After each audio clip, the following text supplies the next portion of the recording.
Ladies and gentlemen, boys and girls, what you are about to witness is not only amazing, but it's true. So sit back, relax, grab a bottle of water or beer, because Russell Babbitt is about to bring you the very best in gardening on episode 15 of As Far As I Can Tell with Chanrak Ikarus.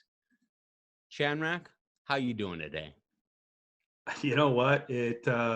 Under the circumstances, it is a fantastic day. I've got a lot to be grateful for. It's been a rough few days in the attic upstairs, but I'm doing okay today. Thanks, Russell, and I really appreciate the invite. Absolutely. You're always welcome in my home.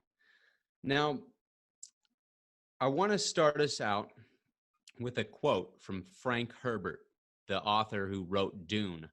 And I think in this time it's particularly appropriate. I must not fear. Fear is the mind killer.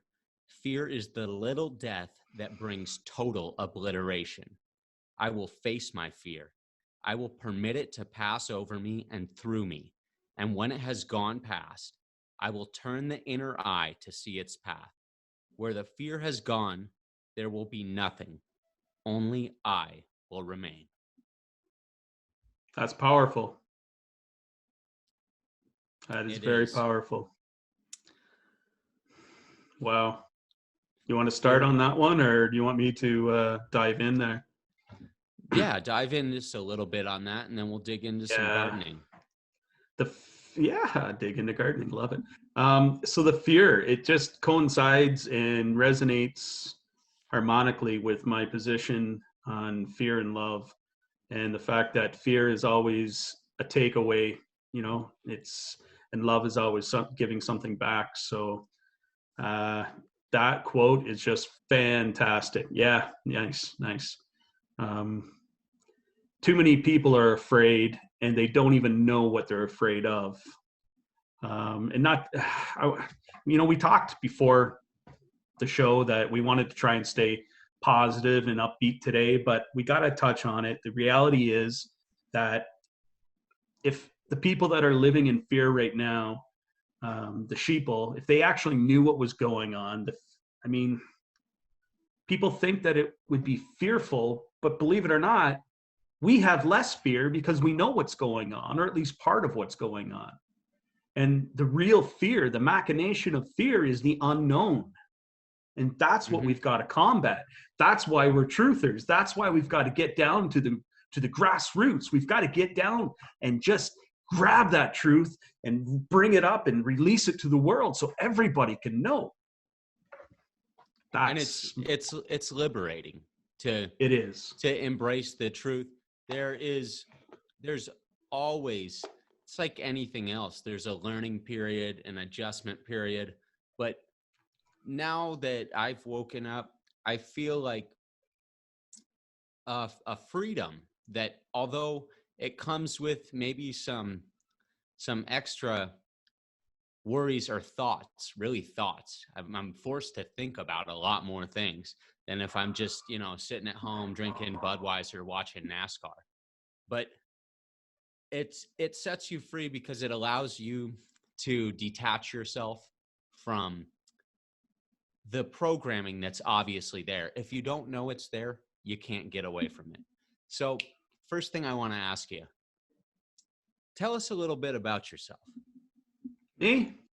Yeah, I'm just an average Joe, man. I started out what do you want to know, man? I wasn't expecting this one. I've got very limited post-secondary education because I believe that the education system is by design a programming means. I think it's disinformation, especially in the sciences. Some of the best education still available is in the humanities, but even then you have to take a look at the intention. But anyways, about me. Yeah. Family man, my wife, I got 2 kids. Like a lot of us out in the truther world, not really supportive of me being awake and aware. I've been awake and aware for about 15 years now. I've been aware my whole life. I've been awake and aware for about 15 years. I've gone through the depression that so many of us experience when we wake up to the truth. The support group that I had was really good because there was a few of us together.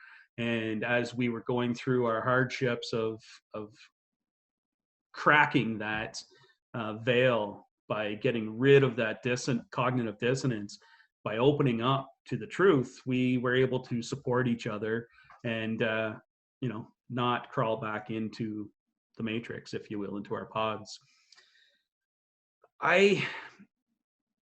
It's about any subject because everything is integral. You can't talk about vaccines. You can't talk about chemtrails. You can't talk about food quality. You can't talk about control mechanisms, sociopaths, psychopaths. And none of those topics are independent.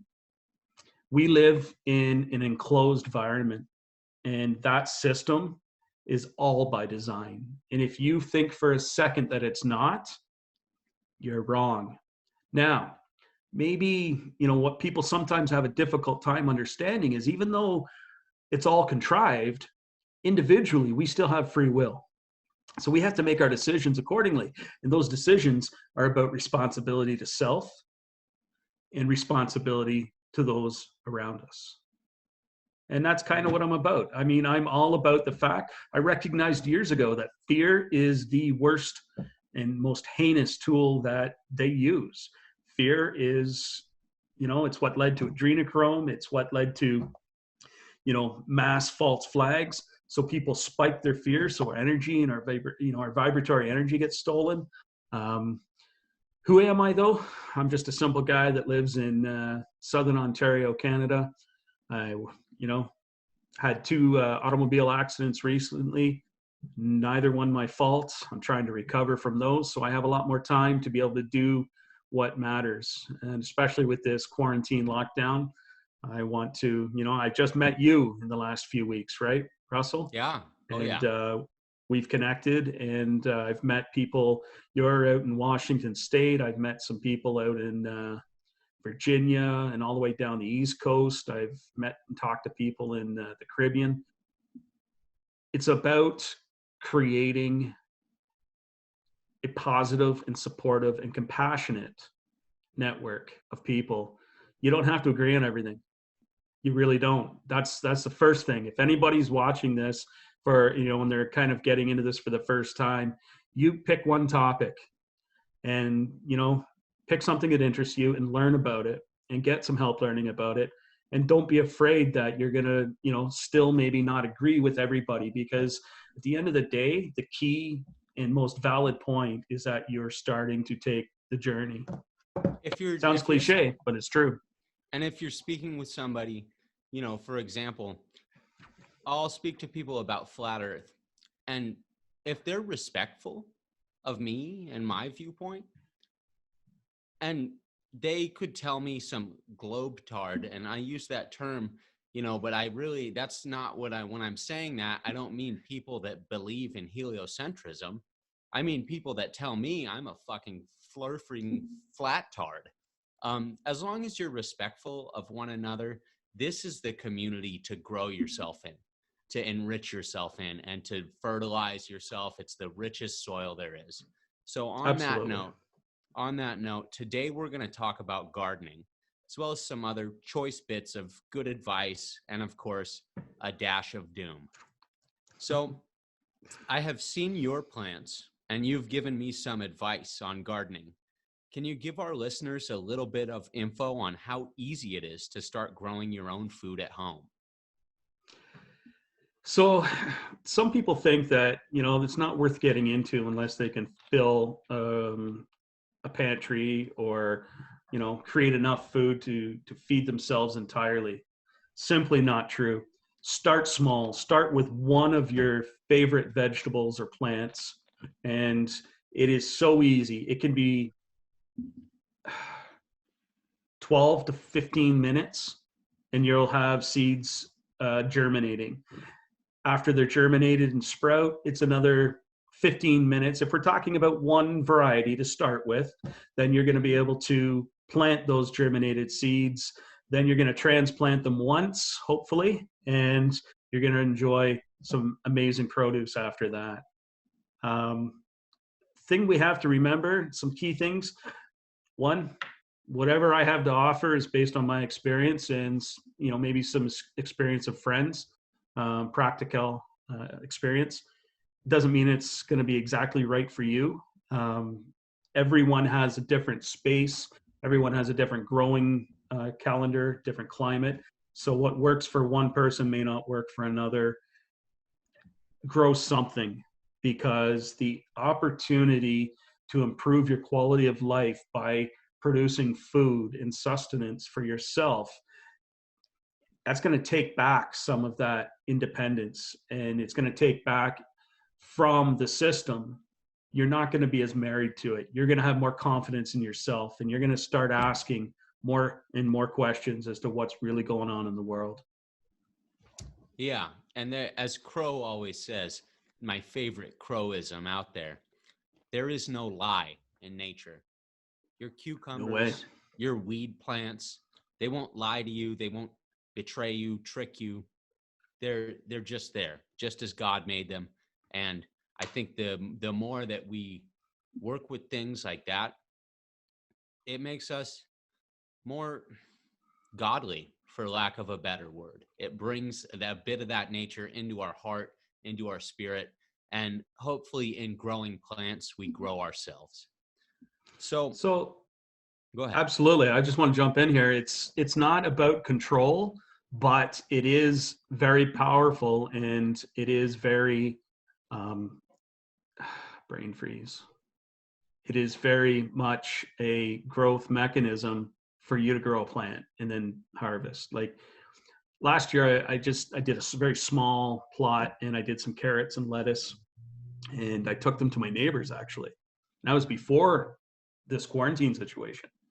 And the joy that I brought to those people that live around me, that was worth more than anything.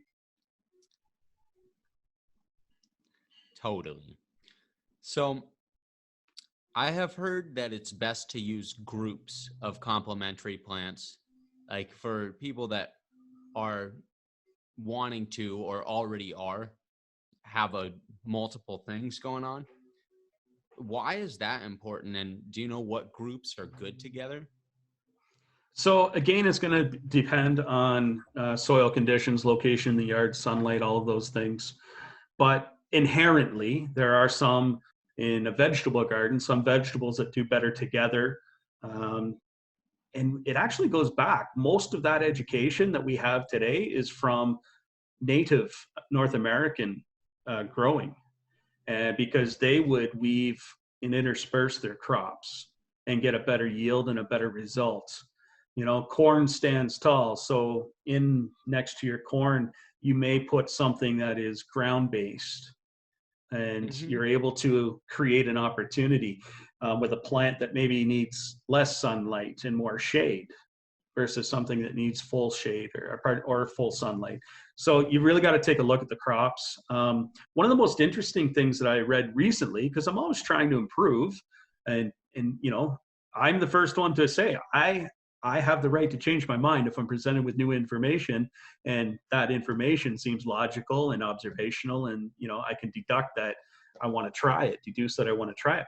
So just recently, I read about, instead of doing linear rows, do triangular. And I know that's scary because we know what the triangle means in society, but on the ground, when you're planting in that kind of space, you can fill the middle with some plants that need to go a little higher, and then you could do a perimeter with plants that are root-based.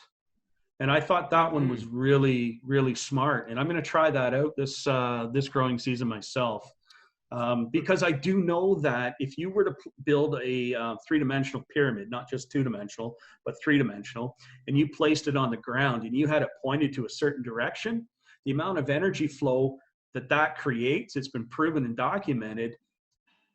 I'll have to get that reference for you, Russell, but it's been proven and documented that gardens grow better on one side of that pyramid structure because of the energy flow.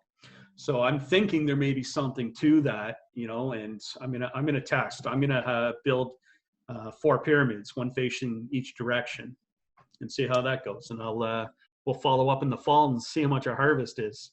So are you going to build pyramid beds, or you're talking about pyramids? Because I know you can use wooden dowel rods. The Russians did a whole bunch of tests, using wooden dowel rods, and I think a certain angle, but it could be any angle, but they found the best results were like 49 and some degrees. But they were increasing their yield and the rate of growth dramatically on these different kinds of plants. So are you talking about pyramids on the ground or pyramids above the ground? So, excuse me, no COVID here. So I'm talking about on the ground, instead of a line, creating a flat pyramid. Then if you're of a mind, definitely build a 3-dimensional pyramid for your backyard to take advantage of the energetic flow in nature, by all means. So something else I want to just touch on with the gardening is when we're talking about interspersing some varieties and strains with other types of vegetables, varieties and strains, we just want to make sure that we're not overcrowding either. There's been a lot of evidence, practical. I mean, nobody's sitting in a boardroom somewhere doing math. People in backyards growing stuff have proven that if you space your plants properly, you will increase your yield with fewer plants. Increased plants, it's going to crowd. It's going to be working for survival instead of working for fruition. That makes sense. That's why, Seattle and San Francisco and New York City are fucking Babylon. And, you go out to the boonies and it's great, man. It's fantastic. Yeah. Never forget that cities are herds. They're farms for human farms. They really are, for the slaves. Yeah. I wanted to say about you when you said, about being wrong. Baldini says, I reserve the right to be wrong. And absolutely, I thought, man, that is one of the most important rights. Don't ever take that away from yourself, because in the pursuit of knowledge and wisdom, I've found it's easy to beat oneself up and be like, oh shit, I need to be right about this. But it's in making mistakes that I have figured pretty much everything out. Not that I know everything at all, but I've figured the most things out. Pretty much everything I do know. Now, what benefits, especially spiritual, other than having fresh, healthy food, which is a big one, do you get out of gardening? I think I shared with you my tomato seedlings this spring. I have them in an eggshell container, and they're sitting inside the house against a northern exposure window.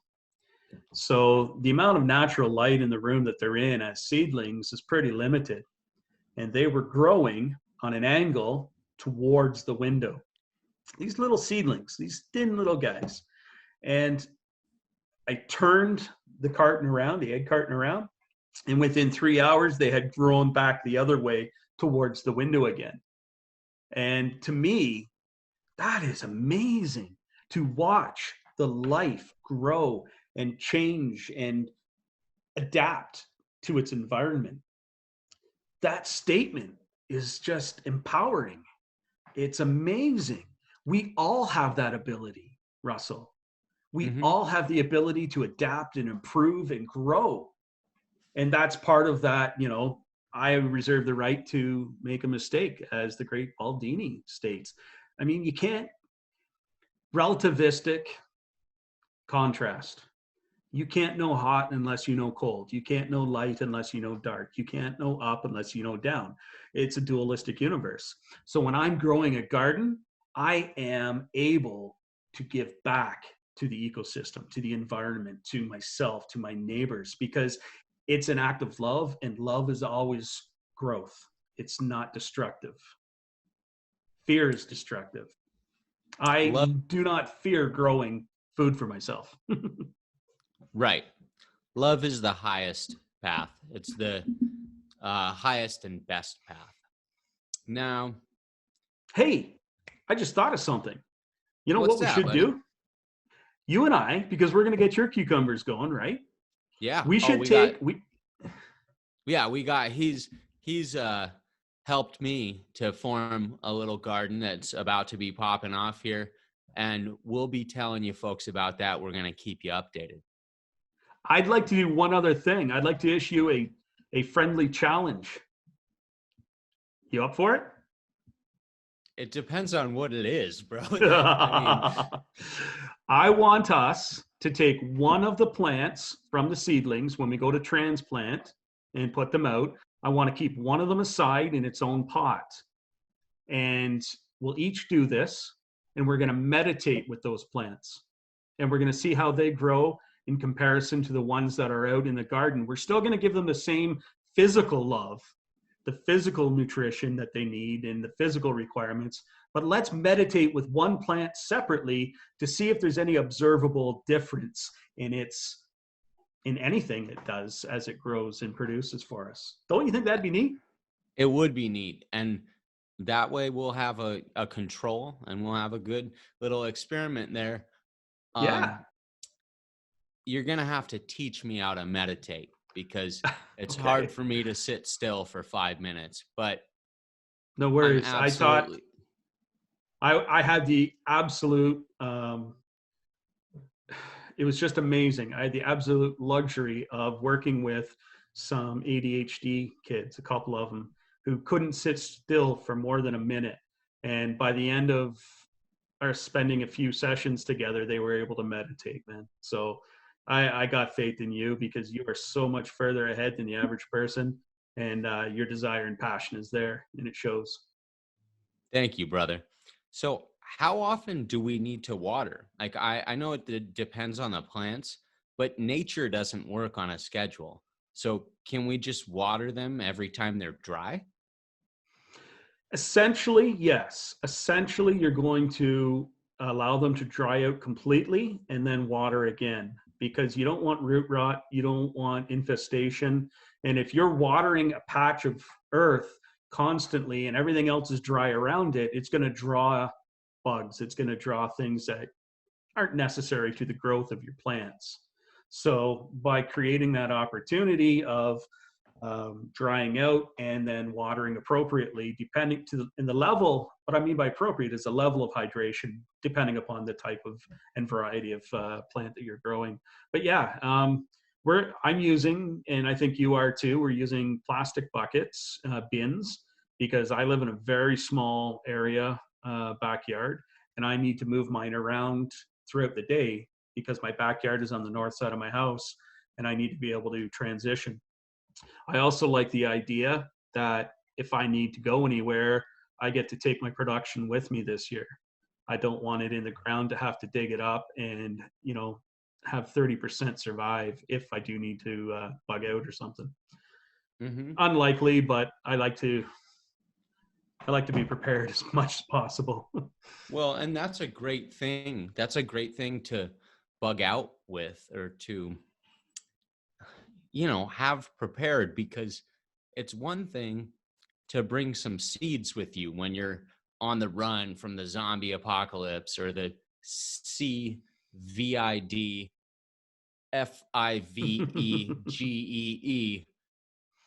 beer bug.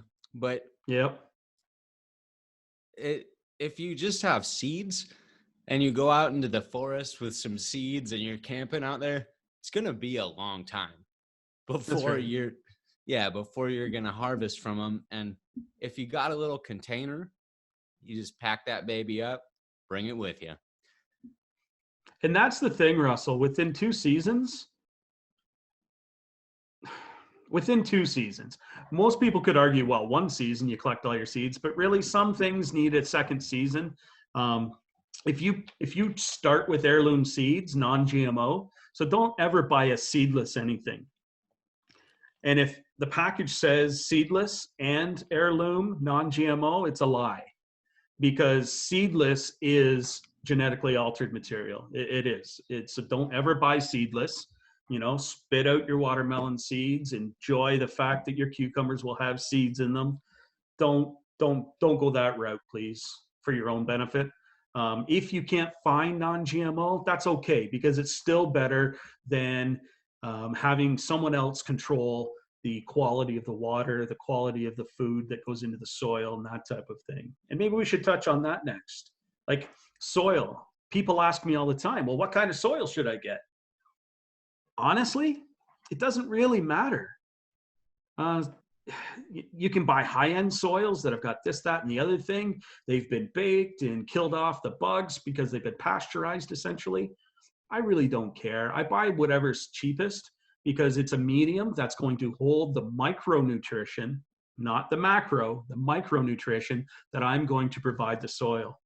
I want my plants to grow healthy, and I want them to be bountiful. And I got a great story for you. I know a very good guy. His name is David S. And he and I spent some time together a few years back. We were blessed with a few downloads, but we also shared a lot of life experience. And one of the things he shared with me was, on the farm as a kid, he came across a bear, and the bear had expired. It wasn't hunted, it wasn't shot, it was just, it passed, and it was laying fallow in the field. And David was a younger guy at the time, and he remembered that exact spot for the next 2 or 3 seasons of growth, because he knew exactly where that bear was, because every season the growth was that much higher than everything around it. So he got to thinking, like, what's going on about this? He actually ended up going to school for agriculture. I forget exactly what course, but he studied agriculture. And through observation, he observed that the difference was the bear provided micronutrition as opposed to macronutrition. When you're talking about macronutrition, you're talking about phosphorus, nitrogen, the big 3, right? That is going to make a beautiful apple, but that apple is going to have less nutritional value than the same apple of 10, 15, and 25 years ago. So we need to micro-fertilize. We need to put all the micronutrition into our soil. And myself, my favorite medium for that is fish. I like to go catch fish because I like to fish, and I don't keep anything I'm not going to use, whether I'm going to eat it personally or whether I'm going to use it in my gardens. And this particular idea of just taking some fish, chopping it up into a slurry, and then adding it, literally, I make it liquid enough that I'm watering my gardens with it. Some people will bury it, but I find that creates potential, especially if you're in a city or a town. Like I'm in the suburbs.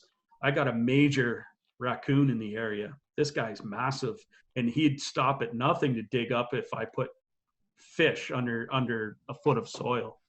So I do it differently. I don't want any varmints in there. Rocky walked into his room only to find some of Chanrak's sardines. Exactly. Yes.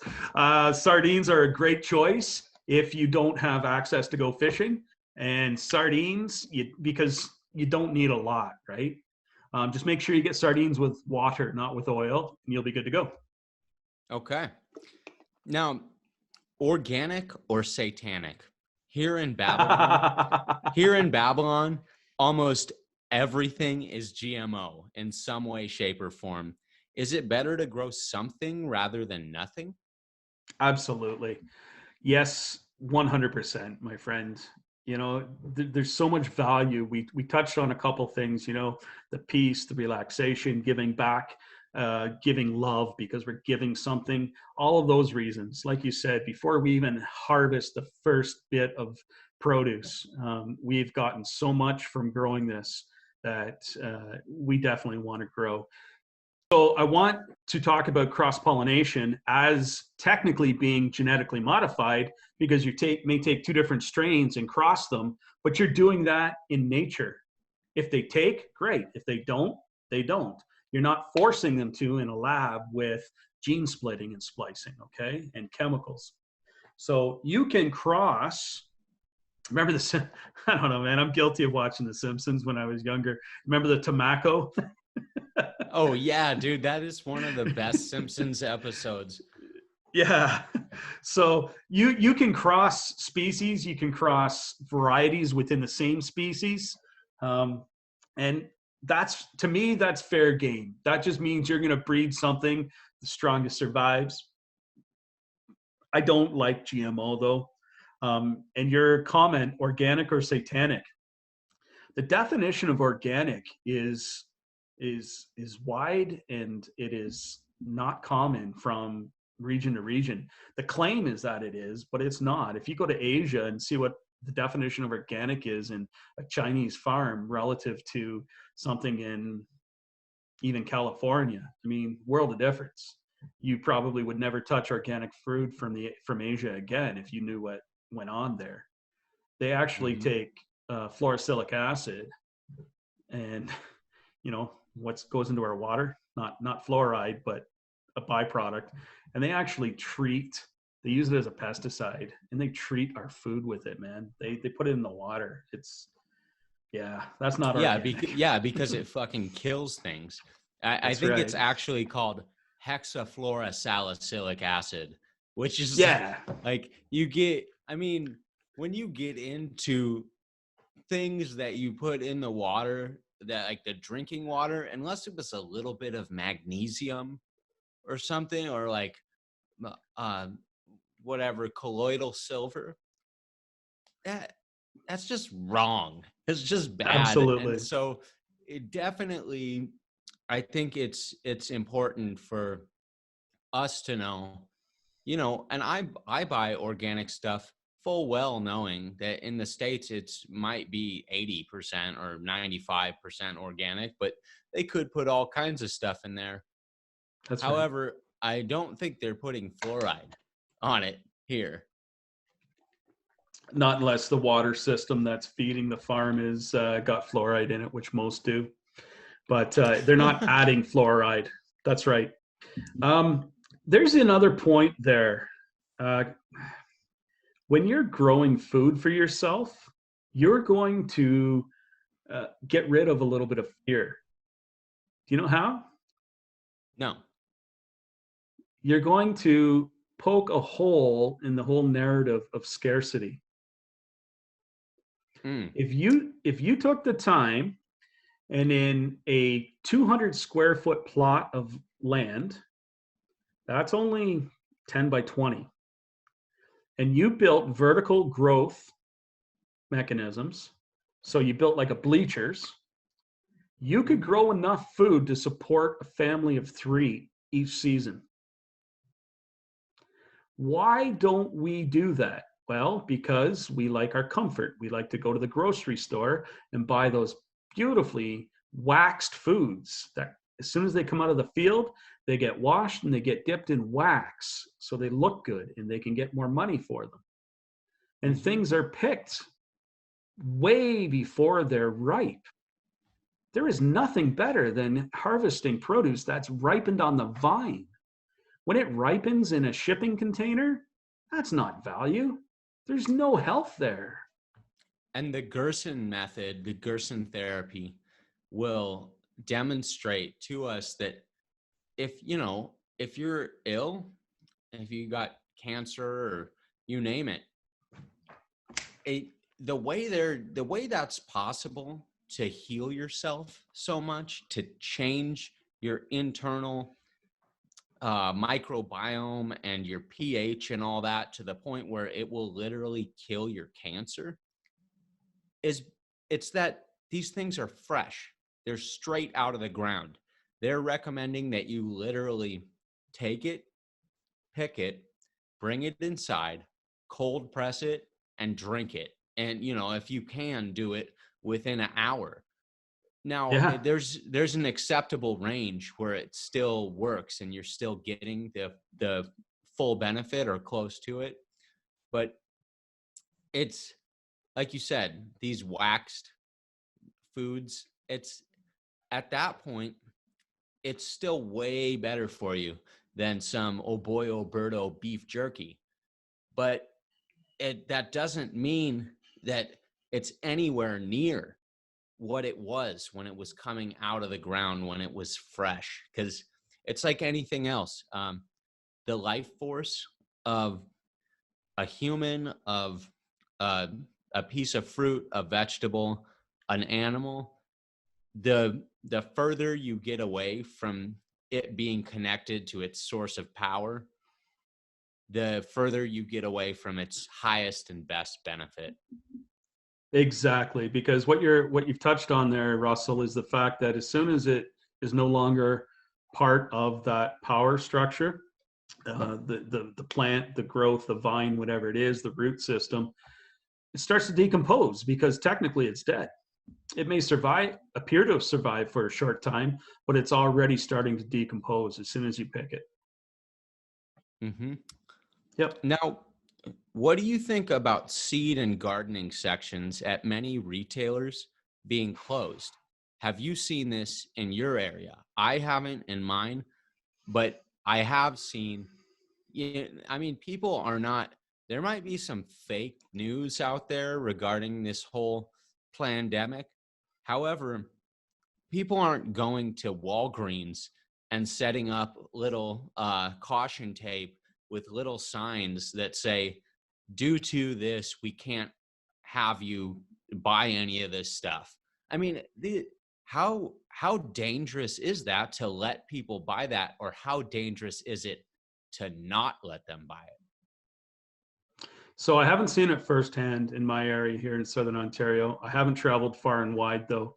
I've traveled between Pickering, Bowmanville, up to Peterborough and Lindsay. And so it's a fairly small geography. We're talking from one end to the other, about 120 kilometers. And because of everything being shut down, honestly, I've been in 2-box stores and some grocery stores. So for me, I haven't really been exposed enough to maybe find it. I do trust a couple of sources. There's a fellow that I met online, much like you and I have met, and he sent me a pic. He took it himself on his phone and shared it with me, of a seed stand being wrapped with caution tape. I've seen firsthand some of the, from like Natural News and different alternative, not MSM sources, that there are fines being levied to companies that are split shelf. So in other words, they're partially essential services, but then they're partially deemed not essential. And they've been forced, even though somebody can walk into that store and buy an essential item, they're being forced to not provide the non-essential, what they've deemed non-essential. Russell, yeah. What are 3 things that you need every day? Well, food, water, and sex. Shelter. Okay. Yeah. Food, water, and shelter, right? Yeah. We can't achieve anything without food, water, and shelter.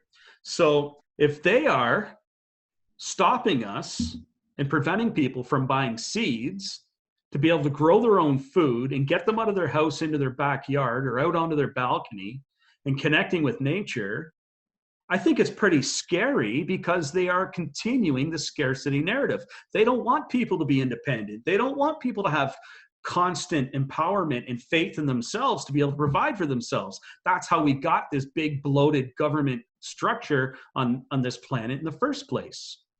You know, we need to be able to understand that as a human being, we as individuals can provide everything that we need to for ourselves.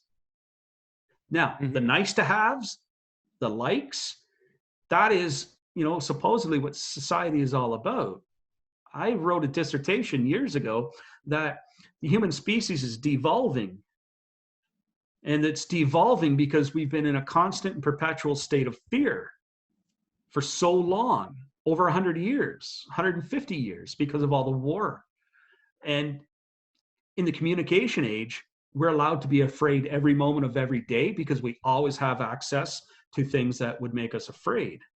So when you go into a university and go to the biology department and talk to the professor there and say, hey, what about that study where there were organisms that were proven they couldn't grow, they couldn't adapt, they couldn't provide for themselves as organisms do when you put them under stress and fear. So as a human organism, if I'm constantly in survival mode, I'm not in growth mode. Mm-hmm. Okay, so over 150 years of the war cycle and diseases and pandemics, plandemics, and scarcity, we're afraid because if that truck with just-in-time delivery supply chain, if that truck doesn't show up on Thursday, there's nothing on the shelf in your local Walmart or your local Walgreens or your grocery store because they are cutting things that tight to save a buck, quote unquote. That's why the supply chain efficiency has been modeled the way it is. I actually just finished a course in supply chain, and it's incredible. The entire system, as you know, I said earlier, it's totally integral, and we are at its mercy. We need to take back our inherent ability to look out for ourselves. We need to take back the responsibility of our life, essentially. Yes, sir. You know what? If I got that back, I would give up this computer that I'm talking to you on. If that was the trade-off, I'd be willing to do it. I don't need 10. I've got 1, 2, 3, 4. I got 5 televisions in my fucking house. Mm-hmm. I've got 5 televisions in my house. I'm not proud of that. As I started off the top, who am I? I live with my family. My family I love very deeply, and I love their faults as much as I love their strengths. And everybody's got to have a TV. So that's part of my culture. What I was able to do, and then I'll move on to the topic at hand, is we got rid of cable and mainstream entertainment years ago. So we have streaming services, so we get to pick our content. Yeah, totally. It's best to choose how your brain wants.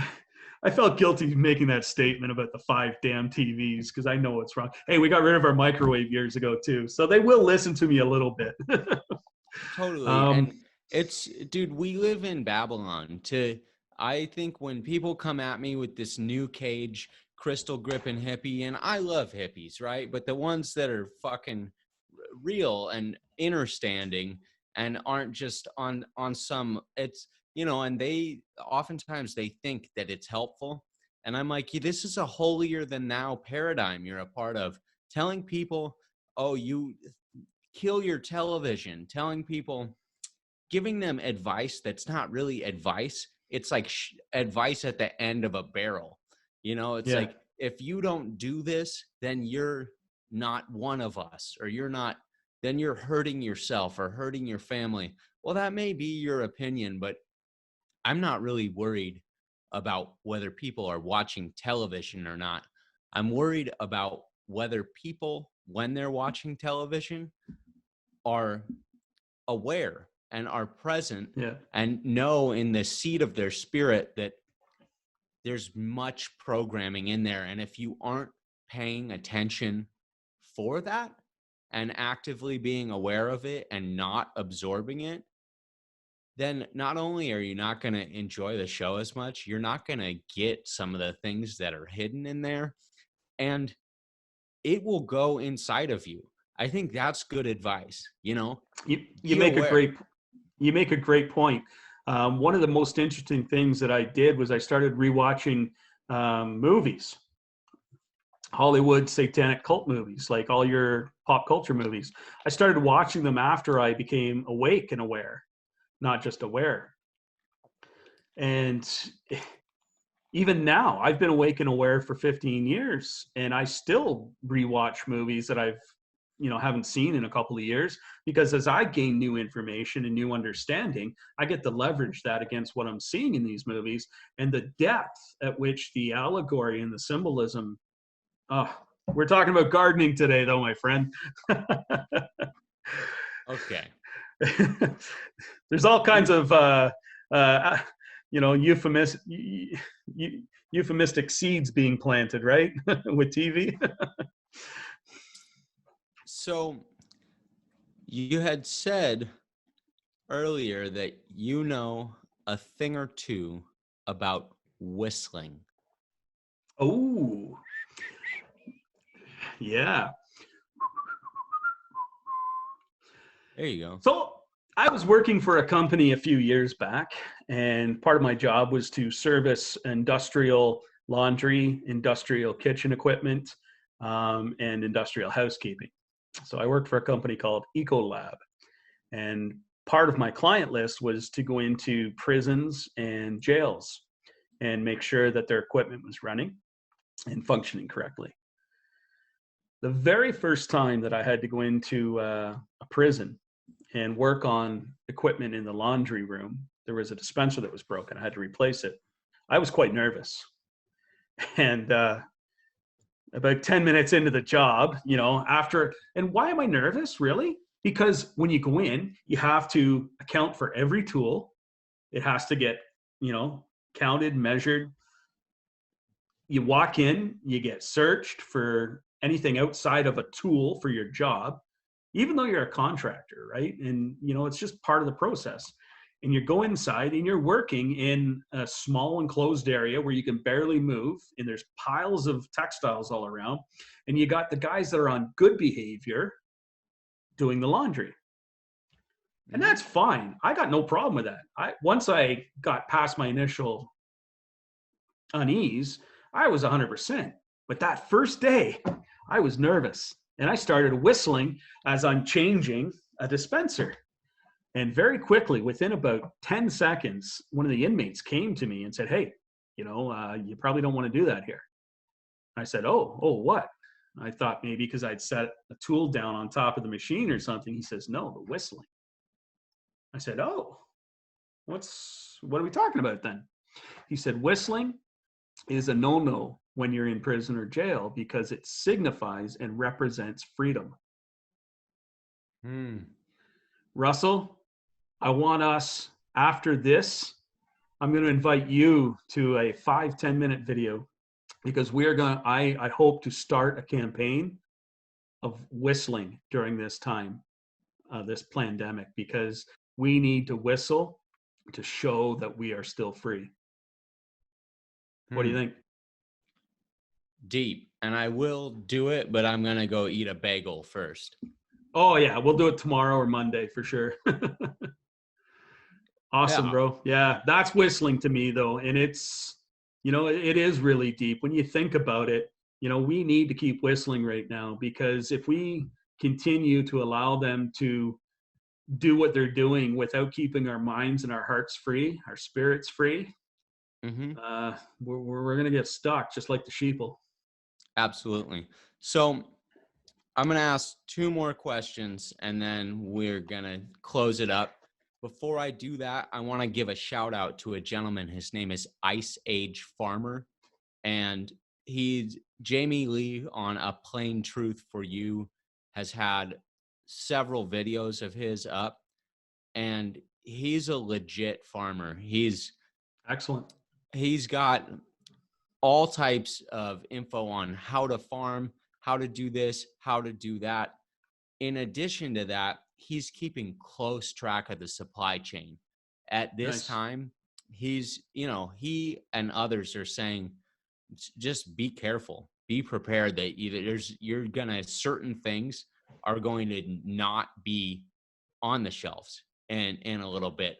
Certain things you're not going to get. And I've heard that the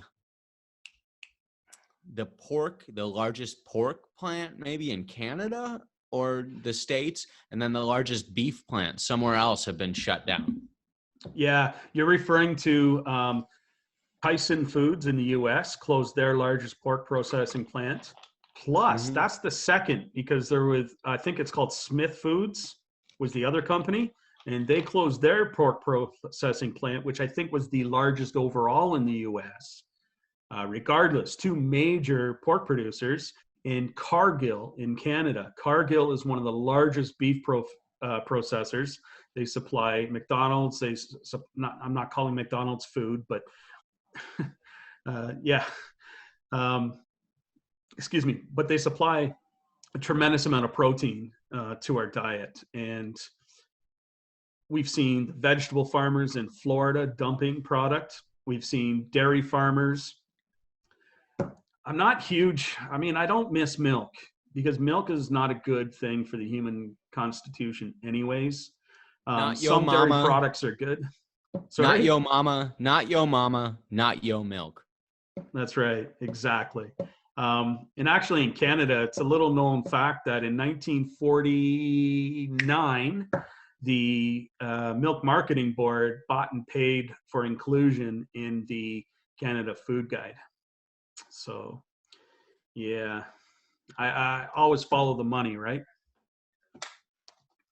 Yeah, we're going to have food shortages, big time, big time. And you know what? I'm in the works of putting together. I'm not as knowledgeable as the ice farmer that you mentioned, the shout out to, but I can help people in their backyards with, suburban, city, urban vegetables. I can help you with that. $6 Canadian. That's what's up. And then today, after speaking with you and getting a little bit of advice on how to start my simple garden, I got some organic cucumber seeds. That's like $250. And then I got one of those storage tubs, it's medium sized, not the big, large ones, but it's big enough. And I got 46 liters of organic potting soil. And the total was less than $20. It was $19 and change, guys. So where there's a will, there's a way. That's because you went for the high-end soil, man. I did. I didn't know any better. And No judgment, brother. No judgment. So the soil that I got was 99 cents for 20 liters. That's why way back at the beginning of the show, we talked, to me, the soil doesn't mean as much because I'm going to be able to provide the micronutrition for it. Now, obviously, you don't want soil with arsenic or lead or anything like that. So you want to find a source that's not contaminated. But you guys want a little hint? Grab your bucket and a shovel. And if you get to go for a drive, get out of town to a farmer's field. They're turning their fields over right now, and they're not going to miss 6 to 8 shovelfuls of earth. If you have that opportunity.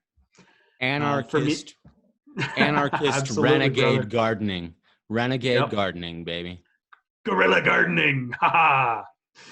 So here's a good one. And it's something that I've given a lot of thought to. I like to think about things, biblical sayings and little nuggets of wisdom in there. And I like to think about what are they, or what is God trying to tell me here? So when Jesus said, with faith of a mustard seed, you can pick up a mountain and plant it in the sea, to me, it seems like he was talking about the power of nature. A mustard seed does not wonder if it can do something. It knows. I imagine it has no desire to move mountains. But do you think that being aligned with nature and doing our best to have that type of faith is a key element to making great changes? I don't think I've heard a truer statement in the last little while. We need to live in resonant harmony with the reality around us, not with discord.